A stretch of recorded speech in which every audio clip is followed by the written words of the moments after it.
হরিপুর গ্রাম। গ্রামটা শহর থেকে অনেকটাই দূরে।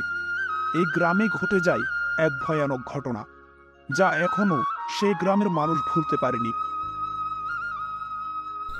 সময়টা 2008 সাল, রাত 9টা। নিতাই কাকুর দোকানে বসে চা খাচ্ছি। আমার সাথে রয়েছে মালতী কাকা আর পলাশ দাদা। সবাই আড্ডা দিচ্ছিলাম। চাকরি সূত্রে গ্রাম ছেড়ে শহরেই থাকি। গ্রামে বিশেষ কোনো প্রয়োজন ছাড়া আসি না। দুদিন আগে গ্রামে এসেছি মায়ের কথায়। মা প্রায় অনেকদিন আগে থেকেই বলছে এবারের পুজোর সময়টা গ্রামেই কাটাবে। ভাবলাম প্রায় 3 বছর গ্রামে যাওয়া হয় না, এবার পুজোর সময়টা না হয় গ্রামেই কাটাবো। তাছাড়া এবারের ছুটিটাও প্রায় 1 সপ্তাহের, তাই চলে এলাম গ্রামে। তা বাবা, বহুদিন হয়ে গেল গ্রামে আসো না। গ্রামের প্রতি মায়াটা বুঝি আর নেই? না কাকা, এমন কিছু না। আসলে কাজের অনেক চাপ থাকে, তাই আর আসা হয়ে ওঠে না। ছুটির সময় তো আসতে পারিস নাকি? তা আসা যেত, কিন্তু ভিন্ন ভিন্ন কারণে আসা সম্ভব হয় না। তবে এইবার ভেবেছি প্রতি বছর বছরই ছুটিতে গ্রামে আসব। হ্যাঁ, এসো বাবা, তোমার সাথে কথা বলতে তো ভালোই লাগে আমাদের। তা তোমার মা কেমন আছে? জি কাকা, মা ভালো আছে। থাকবো তো কিছুদিন, আমাদের বাড়িতে যাবেন। পলাশ দাদা, তুমিও এসো আমাদের বাড়িতে। হ্যাঁ রে, যাবো। বৌদির সঙ্গে তো অনেকদিন দেখা করা হয় না, একদিন গিয়ে না হয় জমিয়ে গল্প করা যাবে। এইসব গল্প করতে করতে অনেক রাত হয়ে এলো। অনেক রাত হয়ে এসেছে, এখন বাড়ি ফেরাই ভালো, তা না হলে তো। নিতাই কাকুকে কথা শেষ করতে না দিয়েই মালতী কাকা বলল, অনেক দেরি হয়ে গেছে, তুমি বরং বাড়িতে যাও, আমরাও এখন বাড়িতে চলে যাব। তবে বাবা, একটা কথা বলতাম তোমাকে। জি কাকা, বলুন। কি আর বলবো বাবা, তুমি শিক্ষিত মানুষ, আমাদের কথাগুলো কিভাবে নেবে বুঝতে পারছি না। আরে কাকা, এত সংকোচ করছেন কেন? বলে ফেলুন না। বাবা, রাত তো অনেক হয়েছে, তুমিও তো যাবে সে পূর্ব দিকের রাস্তাটা দিয়ে। হ্যাঁ কাকা, বাড়িতে ফিরতে হলে তো সেই রাস্তা দিয়েই আমাকে যেতে হবে, তাছাড়া তো অন্য কোনো পথ নেই। বাবা, একে তো বৃষ্টির মৌসুম, গ্রামের রাস্তাঘাট কাঁচা, একটু সাবধানে যেও। আচ্ছা কাকা, সাবধানে যাব। তা বাবা, তোমার কাছে কি টর্চ আছে? না কাকু, আসলে টর্চ নিয়ে আসতে মনে ছিল না। এসেছিলাম ফোনের ফ্ল্যাশ জেলে, কিন্তু ফোনের চার্জও নেই, এতক্ষণে হয়তো বন্ধ হয়ে গেছে। তাহলে তুমি বরং আমার এই হেরিকেনটাই নিয়ে যাও, রাস্তাঘাটের অবস্থাও ভালো নয়, নিয়ে যাও, তোমার কাজে লাগবে। না কাকু, সমস্যা নেই, আমি যেতে পারবো। নিয়ে যাও বাবা, তোমার ভালো ভেবেই বললাম। কিন্তু কাকু। আমাকে আর কিছু বলতে না দিয়ে পলাশদাদা বলল, আরে এত করে যখন বলছে নিয়ে যা না, নিলে তোরই সুবিধে হবে। নিতাই কাকুর কাছে তো আর একটা হেরিকেন আছে, ওনারও সুবিধে হবে না। আমি আর না করলাম না। হ্যারিকেনটা নিয়ে বাড়ির দিকে রওনা দিলাম। চারপাশে শুধু গাছপালা, এই রাস্তায় তেমন মানুষও নেই। হঠাৎ আকাশের অবস্থা আরো খারাপ হয়ে গেল। অনেক জোরে বাতাস বইতে শুরু করলো। হারিকেনের আলো নিভু নিভু করে চলছে। একটু পর হঠাৎ বৃষ্টি শুরু হয়ে গেল। ধূপ, বৃষ্টি আসার আর সময় পেল না। বাড়িতে পৌঁছতে আরো মিনিট 5 সময় লাগবে, আর এখানে দাঁড়িয়ে থেকেও তো কোনো লাভ নেই। আশেপাশে এমন কোনো জায়গাও নেই। এসব বলতে বলতেই চলে এলাম সে বাঁশঝাড়ের পথে। রাস্তার 2 দিকেই বাঁশঝাড়, রাস্তায় কাদাও অনেক, চলতে কিছুটা সমস্যা হচ্ছে বটে। হঠাৎ অনুভব করলাম আমার পেছনে কেউ বুঝি আমার সাথে সাথেই চলছে। পেছনে ফিরে তাকিয়ে দেখলাম কেউ নেই। মনের ভুল ভেবে আবার চলতে শুরু করলাম। হঠাৎ দেখলাম বাঁশঝাড়ের পেছনে কালো মতো কে যেন দাঁড়িয়ে আছে। জিজ্ঞেস করলাম, কে কে এত রাতে এখানে দাঁড়িয়ে আছো? কোনো সাড়া পেলাম না। যেহেতু অনেক জোরে বৃষ্টি পড়ছে, তাই হাঁটতে শুরু করলাম। আবার মনে হতে লাগলো কেউ আমার পিছু পিছু আসছে।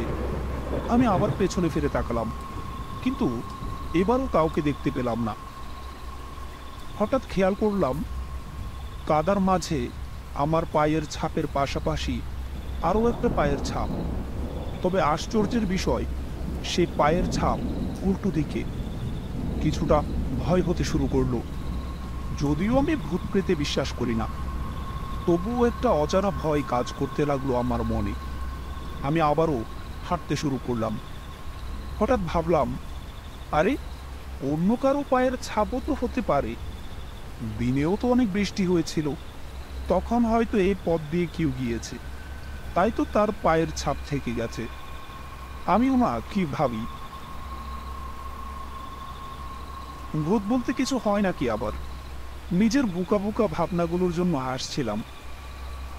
একটু পর হঠাৎ আবার খেয়াল করলাম কেউ আমার পেছনে হাঁটছে। তারপর হঠাৎ শুনতে পেলাম কেউ যেন কাঁদছে। আবার হঠাৎ শুনতে পেলাম কান্না থামিয়ে কে যেন হাসছে।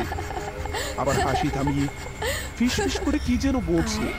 এইদিকে আয়, আয়। এবার অনেক ভয় হতে লাগলো আমার। ভয়ে ভয়ে বলতে লাগলাম, কে কে আমার সাথে এমন করছো?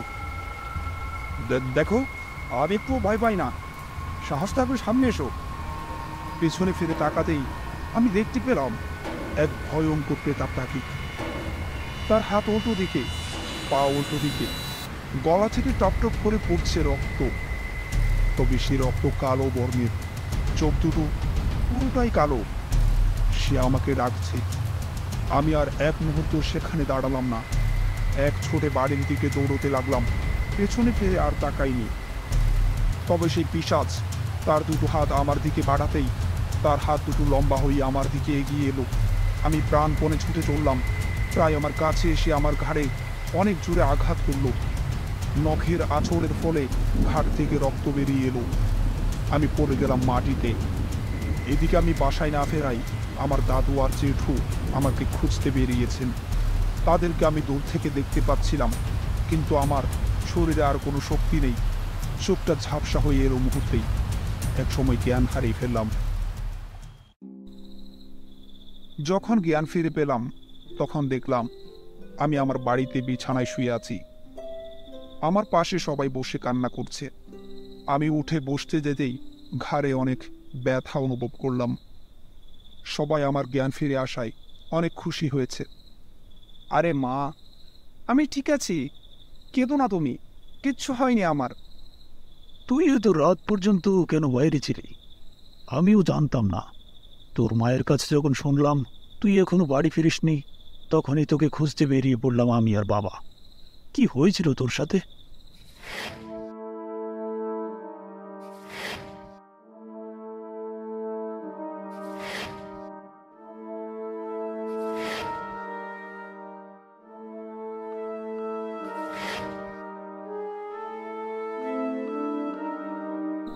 আমার কথা শুনে কাকাবাবু একটা দীর্ঘ নিঃশ্বাস ছেড়ে বললেন, এত রাত পর্যন্ত তোর বাইরে থাকা ঠিক হয়নি অজয়।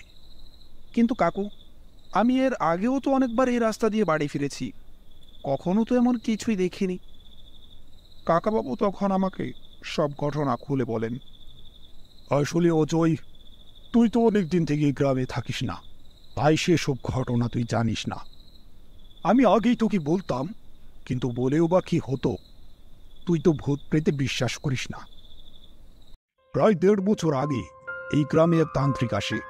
যদিও গ্রামের মানুষ প্রথম থেকে তান্ত্রিকের আশাটা পছন্দ করেনি, কারণ সে তান্ত্রিক নাকি পিশাচের সঙ্গে কথা বলতো। তার সাথে নাকি অনেক পিশাচ আছে। গ্রামের মানুষ ওর থাকাটা পছন্দ না করলেও ভয়ে আর ওকে কিছু বলেনি। তান্ত্রিক সবাইকে বলতো সে চাইলে নাকি মানুষকে অনেক ধন সম্পদ দিতে পারবে। এ কথা পুরো গ্রামে ছড়িয়ে পড়ল। এইদিকে গ্রামে এক জেলের মেয়ের বিয়ে। ছেলে অনেক ভালো চাকরি করে। জেলের একটাই মেয়ে, সে মেয়েকে অনেক ভালোবাসত। তাই এত ভালো সম্বন্ধ যেন হাতছাড়া না হয়, তাই সে তার মেয়েকে বিয়ে দিতে রাজি হয়। কিন্তু ছেলের বাবা 5 লক্ষ টাকা আর 3 ভরি স্বর্ণ না দিয়ে ছেলেকে বিয়ে করাবে না।